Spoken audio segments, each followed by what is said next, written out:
Yo,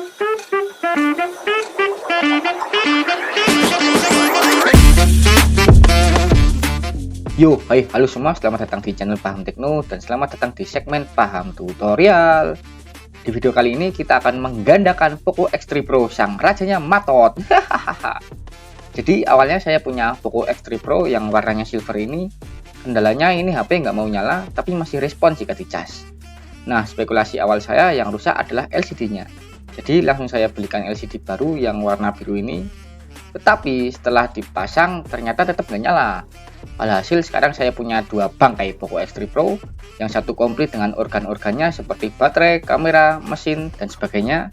Lalu yang satu cuma kerangka saja dan juga layarnya. Akhirnya karena HP-nya sudah terlanjur kaki bunsin, jadi ya saya memutuskan untuk membangkitkan salah satu dari dua Poco X3 Pro ini dengan cara membeli mesin dan spare part bekas. Tapi pas mesinnya datang, ternyata ada sesuatu yang mengejutkan. Dan ya, mesinnya bekas recall, yaitu mesin yang pernah mati total lalu diperbaiki dengan cara melepas CPU-nya dan kemudian mencetak ulang kaki-kakinya. Dan biasanya kalau udah recallan kayak gini, umurnya nggak akan bertahan lama lagi. Intinya ya udah sakit-sakitan lah ya. Tapi ya udahlah, karena udah terlanjur ya udah kita rakit aja ini HP-nya. Untuk mesinnya saya beli di marketplace Facebook dengan Midman Shopee. Dan untuk part-part lainnya juga saya beli di marketplace Facebook namun dengan sistem COD. Tapi ini agar lebih menarik, jadi semua partnya saya bungkus ulang. Hehehe. Oke, masuk ke perakitan. Namun sebelum kita rakit, kita bersihkan terlebih dahulu untuk frame dan LCD-nya ini. Di sini untuk kamera depannya kotor ya. Jadi ini saya semprot dengan cairan pembersih kacamata untuk membersihkannya. Lalu saya gosok-gosok pakai tisu.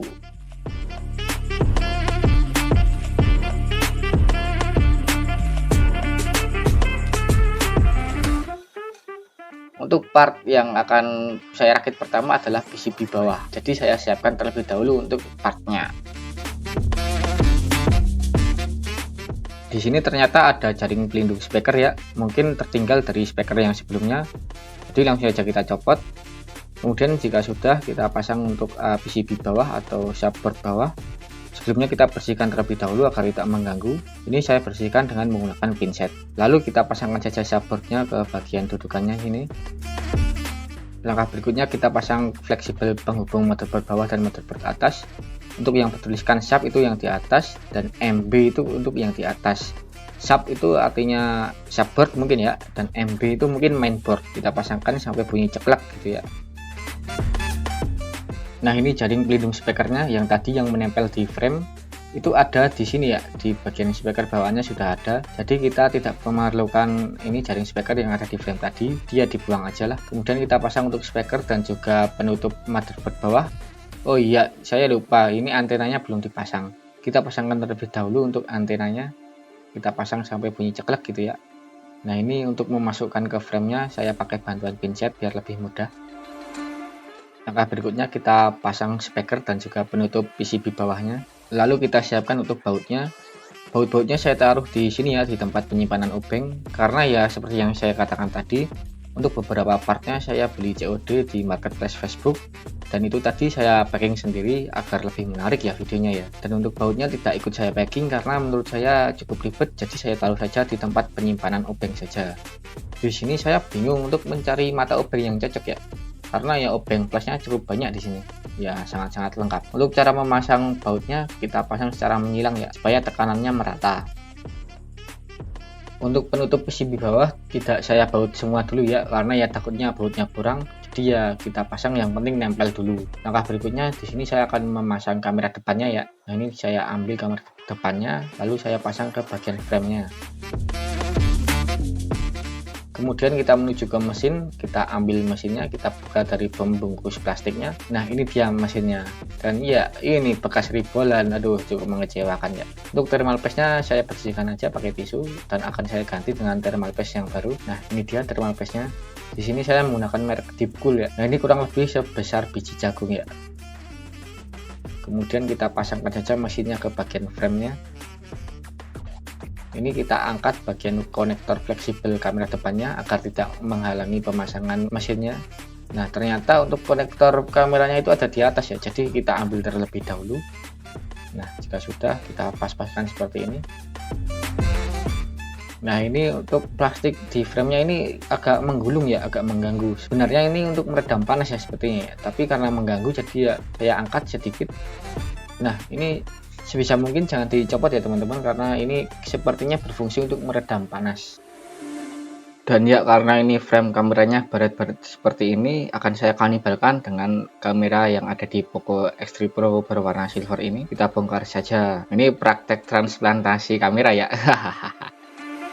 Nah, ini sudah terlepas untuk penutup mesin Poco X3 Pro yang berwarna silver. Langsung saja kita lepas kameranya dan kita transplantasikan ke Poco X3 Pro yang berwarna biru.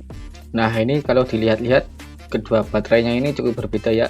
Untuk yang terpasang di Poco X3 Pro berwarna silver ini seharusnya ori karena belum pernah diganti, dan yang dibungkus ini kayaknya KW ya, karena ya ini perbedaan tata letak dan juga fontnya ini cukup berbeda ya, bisa dilihat ini. Oke, berhubung kameranya sudah kita lepas dan sudah kita transplantasikan ke yang jelek nih ya, yang Poco X3 Pro yang tidak terpakai yang berwarna silver, ya langsung saja kita rakit kembali.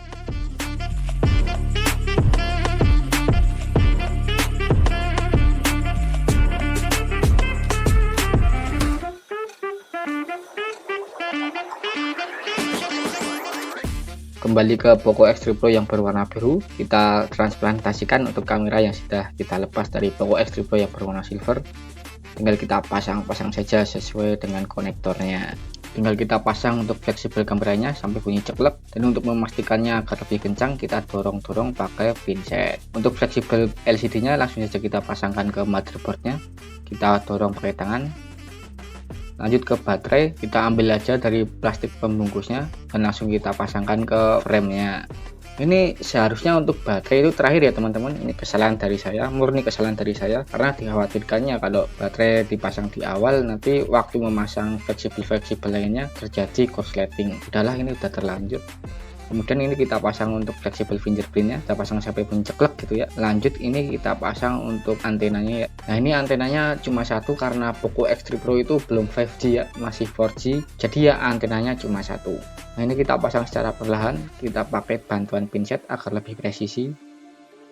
Langkah berikutnya kita pasang untuk penutupnya. Nah, untuk pinnya ini adalah pin untuk antena NFC. Ini pinnya harus menempel di bagian yang ada di mesinnya ini. Kemudian kita baut-baut saja ini, kita pasang secara menyilang ya, agar tekanannya merata. Nah, ini sebelum kita pasangkan semua untuk bautnya, kita nyalakan terlebih dahulu agar kalau ada apa-apa kita tidak ribet untuk membongkarnya lagi. Nah, ini kita tunggu saja sampai HP-nya nyala. Nah, ini nyala ya sampai ke booting MIUI. Nah, ini sudah masuk ke tampilan MIUI 13 dan ternyata untuk LCD-nya menguning ya. Aduh, zong, ini benar-benar zong, ini mesinnya bekas ribol, LCD-nya menguning. Ya, nasib dah. Mungkin ini karena efek disimpan terlalu lama ya LCD-nya ya. Ya udahlah, biarinlah. Udah terlanjur, kita setting-setting terlebih dahulu aja ini. Nah, ini sekalian saya cek untuk sensor sidik jarinya ya, apakah bisa membaca sidik jari atau tidak. Dan ternyata ini masih bisa ya, karena HP-nya getar-getar dan masih ngebaca ini ya. Masih ada garis-garisnya ini yang di layar. Oke, ini HP-nya sudah nyala, tinggal kita cek. Pertama kita buka untuk kameranya. Loh, kok kameranya first close ini ya? Kenapa ini ya? Aduh, kameranya nggak mau dibuka ini. Kita cek untuk di mode cheat coba ya. Kita cari untuk kamera. Nah, ini untuk kamera kebaca ya masih ya. Ini kameranya yang kamera depan masih bisa ini ya, tapi buram ini ya. Kamera belakang yang lain ini nggak tahu kamera apa juga masih bisa. Lanjut kameranya yang lainnya lagi juga masih bisa ini ya. Oh, buat motret juga bisa. Nah, ini juga bisa semua ini ya, semua kamera. Kenapa ini ya? Coba kita buka lagi kamera. Loh, tetap nggak bisa ini ya aplikasi kamera ya. Itulah, coba kita ganti ke modul kamera yang asli. Mungkin ini karena modul kameranya nggak support ya.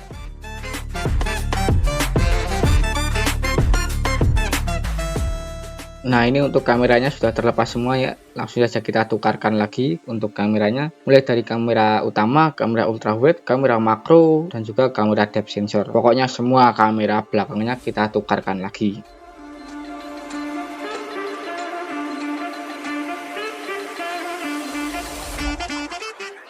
Dan ini adalah the moment of truth. Kita buka aplikasi kamera, apakah bisa?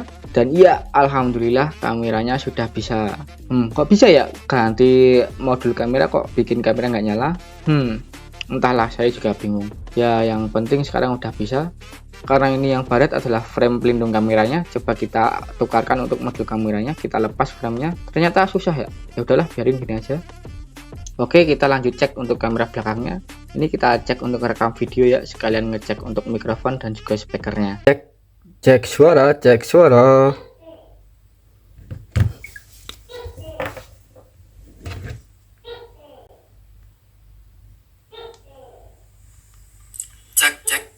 Cek suara, cek suara.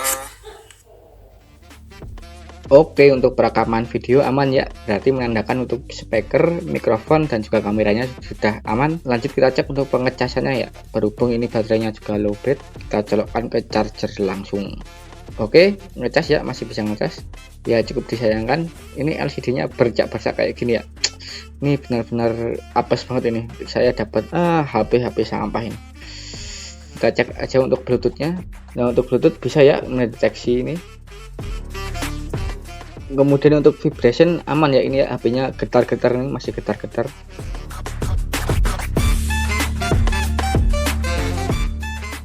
Oke, untuk fungsinya semua normal ya. Nah, kita cek untuk tombol volume atas dan volume bawah. Ini volume bawahnya agak mendelep ini ya. Ya mungkin nanti akan saya ganti. Tapi ini masih fungsi kok. Tapi yang mendelep aja ini. Tombol power juga aman. Nah, ini untuk flashnya bisa ya, on off. Untuk touchscreen aman ini ya, aman, bisa semua sentuhan. Nah, untuk LCD ya ini ngebayang ini ya, samping-sampingnya ini ya nggak aman ini. Nah, kelihatan banget ya. Untuk backdoor saya nggak punya ya untuk warna biru. Ya udahlah, untuk sementara kita pakai yang silver dulu ini sembari kita memasang kamera-kamera dan part-part lainnya di Poco X3 Pro yang bangkai ini. Oh iya, ada yang kelupaan, saya belum mengecek untuk pembacaan SIM cardnya ya. Ini saya pasang kartu smartfren, kita tunggu apakah muncul sinyal atau tidak. Kita matikan wifi nya dan kita cek untuk sinyal smartfren-nya apakah ada. Nah, ada ya ini ya smartfren. Oke, mantap.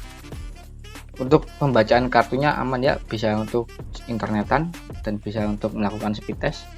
Nah, ini minusnya untuk kameranya berembun ini ya, dan juga untuk tombol volumenya keras dan backdoornya masih berwarna silver. Kita beli untuk spare part yang kurang.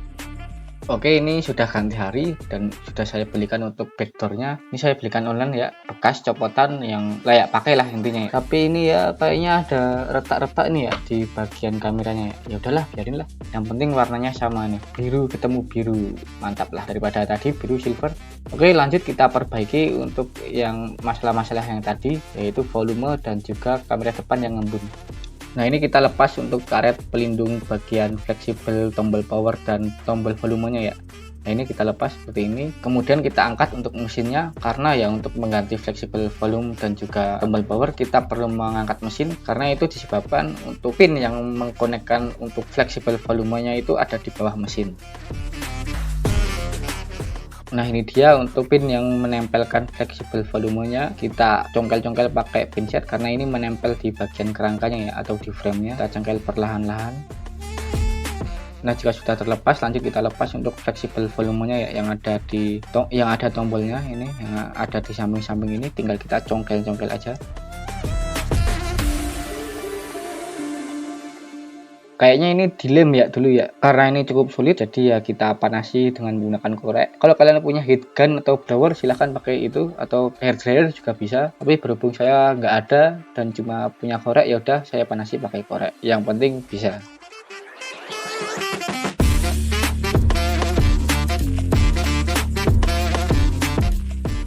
Nah, ini supaya tombolnya kliki biar lebih paten lah pokoknya. Untuk di belakang fleksibelnya itu saya beri ganjalan berupa mika ya, biar lebih nonjol lah, biar klik-klik-kliknya mantep. Lanjut, sekarang kita tinggal pasang lagi untuk mesinnya. Nah, ini untuk thermal paste-nya saya ganti ya, dan saya tambahkan. Untuk di prosesornya kita beri menyilang, dan untuk di frame-nya juga kita beri thermal paste lagi. Karena mengingat ini HP-nya HP Raja Matot, dan ini sudah pernah matot, yang artinya ini rawan matot, takutnya nanti matot, takutnya matot. Alhasil saya matot. Hasil untuk mengantisipasi matotnya kita beri thermal paste yang cukup banyak ya. Oke, lanjut kita beri lem untuk sisi-sisi framenya agar vektornya bisa menempel dengan kuat dengan framenya. Lalu kita pasang vektornya. Nah, biar lebih paten kita kareti ya. Untuk memasang karetnya nggak usah ragu-ragu ya, yang penting banyak aja, yang penting bisa kuat, makin banyak makin kuat. Nah, jika sudah dikareti seperti ini, kita tunggu saja beberapa saat, mungkin setengah jam ya paling cepat ya, biar lemnya kering terlebih dahulu. Nah, ini untuk tombolnya sudah kliki ya, mantap nih. Untuk volumenya udah mantap ya, udah kliki ya. Namun untuk tombol fisiknya itu masih gampang copot ya. Jadi untuk mengantisipasinya saya beri sedikit lem di bagian tombol fisiknya.